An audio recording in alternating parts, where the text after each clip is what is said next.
Bon dia. Donc là nous venons de check-out de notre hôtel Solar d'Abika. Nous nous dirigeons vers le nord de l'île pour visiter et puis pour check-in cet après-midi. Donc là comme vous pouvez le voir, on a fort souffert de notre randonnée d'hier, donc parce qu'on n'avait pas du tout de crème solaire. On en a acheté que vers la fin de journée, donc bon c'était trop tard, mais bon. Faites pas comme nous, Oui, à chaque fois on dit ça, mais c'est terrible.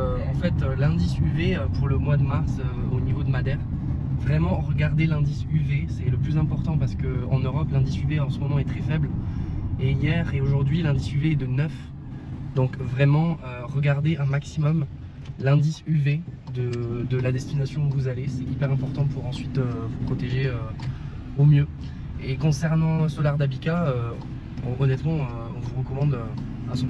Ah oui, on a beaucoup aimé. Les chambres sont très belles, enfin elles ont une vue incroyable sur le paysage qui environne l'hôtel. Ensuite vous avez le petit déjeuner qui est compris entre, que vous devez prendre soit entre 8h à 9h ou 9h à 10h. Et lors du petit déjeuner, ils proposent des produits locaux ou alors des fruits et des œufs issus de leur propre ferme. Donc c'est vraiment plutôt pas mal et au moins vous mangez vraiment des produits de qualité et frais. Sinon nous avons beaucoup aimé également l'établissement pour tous les services qu'ils mettent à disposition des touristes ou des clients en fait tout simplement. Hier par exemple je me suis blessée, donc il y avait une trousse de secours directement à disposition pour la clientèle. Vous avez également une petite épicerie dans laquelle vous pouvez vous servir librement, mais ensuite il vous faudra juste noter vos achats sur un petit papier et vous payerez tout à la fin de votre séjour. Ok, donc là on vient d'arriver aux piscines naturelles de Porto Moniz. On a vu le village juste avant d'arriver. C'est bétonné de fou, hein. Ouais, c'est pas très beau. Et d'ailleurs on se disait avec Luca qu'à Madère, la seule ville qu'on a trouvée charmante par rapport aux autres, c'est Funchal. On a plus l'impression qu'elle a été aménagée justement pour être belle, pour attirer un peu les touristes. Mais du coup c'est ce qui lui donne énormément de charme par rapport aux autres villes. Ouais, je comprends pas pourquoi ils bétonnent les villes comme ça, parce que c'est vraiment très bétonné hein, pour le coup. Donc bon, on va vous montrer de toute façon quelques images, mais Porto Moniz c'est surtout connu pour les fameuses piscines naturelles. Donc on va vous faire découvrir ça.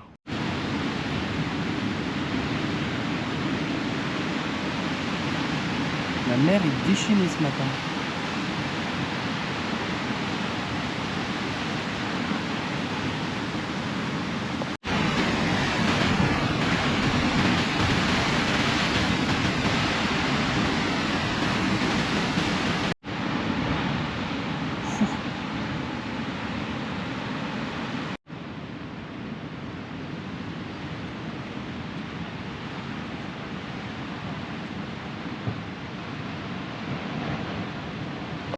Nous nous trouvons à présent devant l'une des piscines naturelles de Porto Moniz, donc c'est la première que nous allons voir. On vous montre tout ça maintenant. Regardez cette piscine, entièrement creusée dans la roche naturellement. L'homme a peut-être juste rajouté des rambardes juste ici que vous pouvez voir pour protéger les baigneurs. Et juste à côté, vous avez les vagues, assez violentes aujourd'hui d'ailleurs. Et nous avons juste 2 baigneurs au mois de mars.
Du coup, ça c'est les deuxièmes piscines entre guillemets naturelles.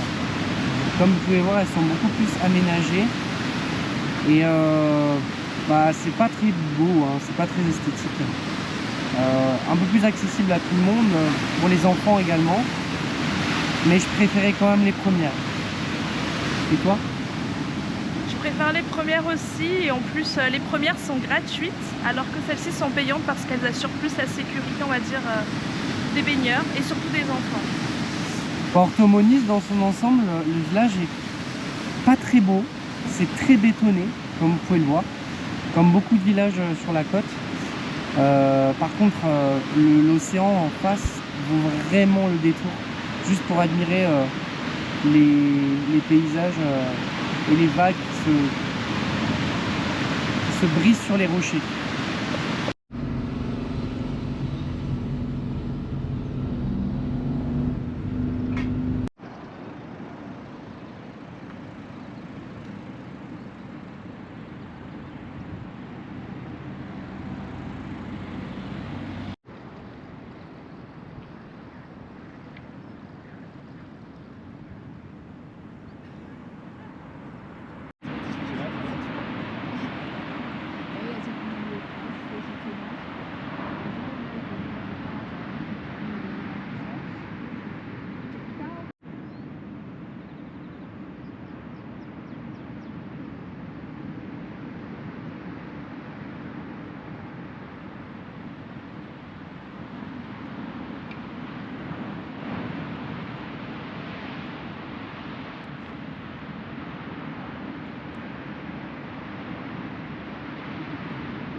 Je me trouve à présent devant un autre point de vue. Comme vous avez pu voir sur les images, il ne faut pas avoir le vertige. Mais par contre c'est quelque chose, hein. Honnêtement, avec les falaises et les vagues qui se brisent sur les rochers, c'est vraiment tout simplement de toute beauté.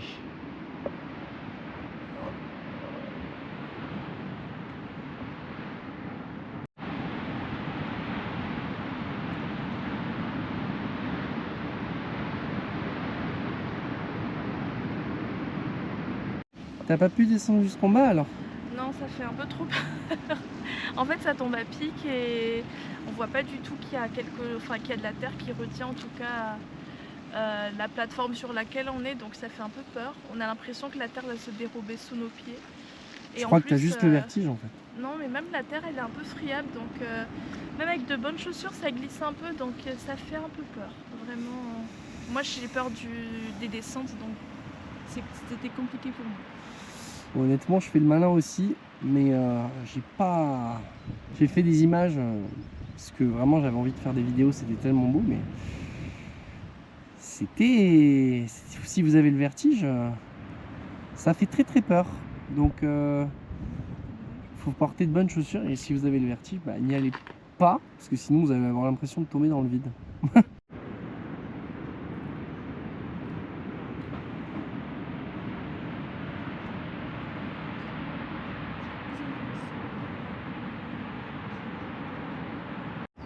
Et on se trouve dès à présent au Miradoro do Teleférico da Achadas da Cruz. C'est un téléphérique qui descend directement de la montagne. Et comme vous avez pu le voir sur les images précédentes, La pente est à 98%. On descend sur 620 mètres. Et jamais de ma vie, je ne prendrai cette chose.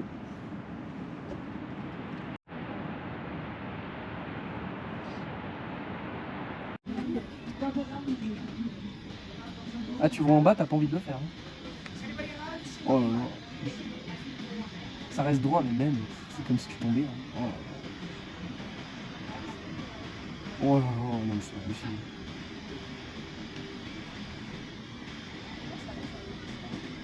Non mais tu rigoles, je fais jamais ça moi. Mais tu rigoles. C'est plutôt facile ici. Et là, En plus t'es serré et tout.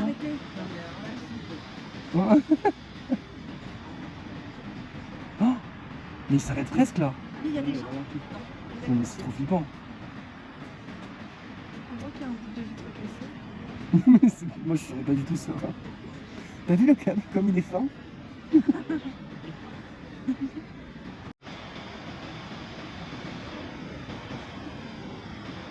Après, en vrai, vu que c'est pas penché,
et voici le repas qui vient d'arriver.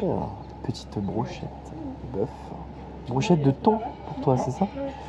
Avec des frites maison, salade, pris une bière et t'as pris un brissa. Et bon appétit!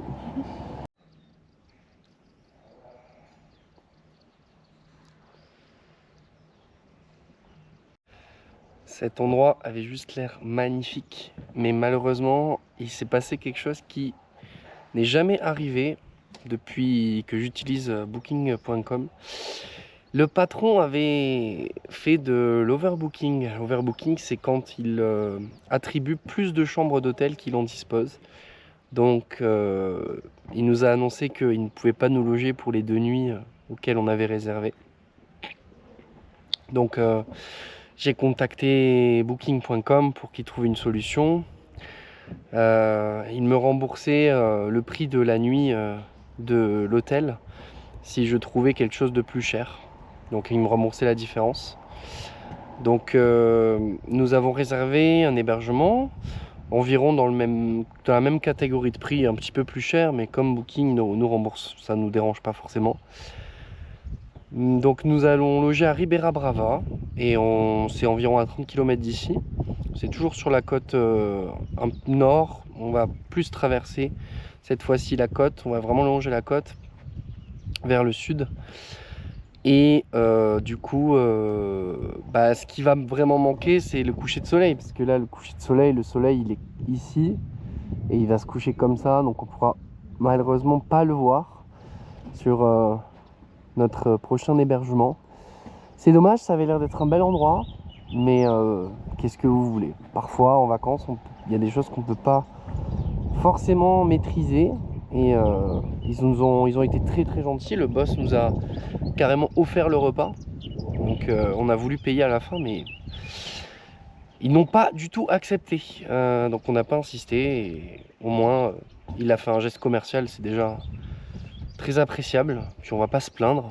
Quand même, quand on est à Madère, on est dans un environnement comme ça. On est en vacances. Il y a bien pire dans la vie.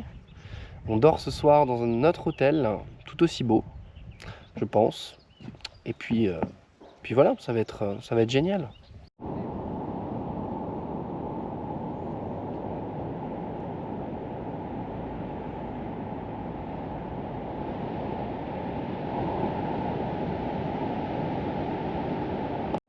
Du coup, nous sommes au niveau du phare de Ponto do Pargo. Il y a quelques touristes, mais le paysage est vraiment saisissant. C'est vraiment très très beau. Il faut savoir que Madère est une île volcanique, d'origine volcanique.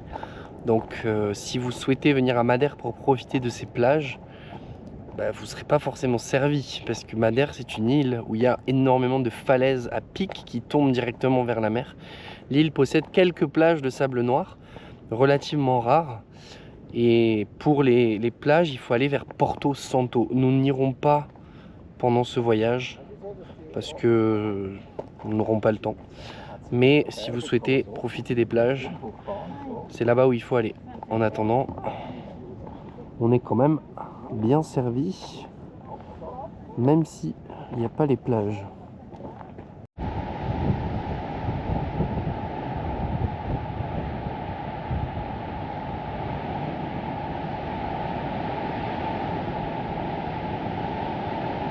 Alors, qu'est-ce que tu en penses de ce phare et sa vue?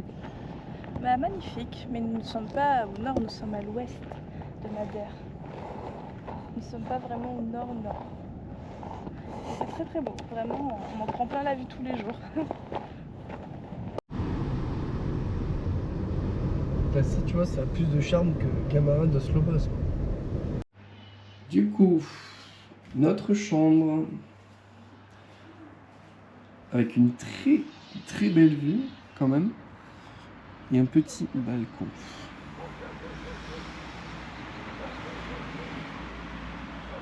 Not bad, hein? Je vais vous montrer le plus important, la salle de bain, wow, avec une petite note tropicale. Regardez comme c'est magnifique. Est-ce que tu es content de cet hébergement?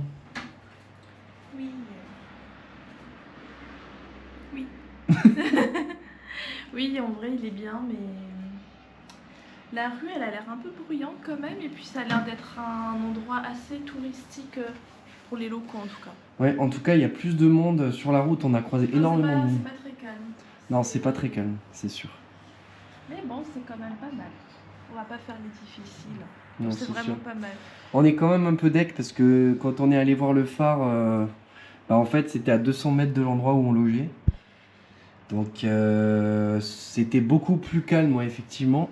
Mais bon. Un petit balcon pour nous, hein. Ouais, il y a quand même un petit balcon, des petits transats et tout. Ouais, donc c'est un peu plus bruyant, mais bon, franchement, on a eu déjà de la chance de trouver un hébergement, et puis quand même avec cette vue, voilà. Alors, on est dans un restaurant qui s'appelle Pirira. Et il faut qu'on vous raconte ce qui s'est passé quand même, parce qu'on n'a pas trop compris. Donc on vient de recevoir une énorme brochette de salsiccia, pardon. Accompagnement bolo de caco, une petite salade, madame elle a pris une sangria, arroz, patata frita, et moi j'ai pris une bière, une chorale. Bon, on vous racontera après parce que c'est un peu bruyant, mais il nous arrivait un petit truc.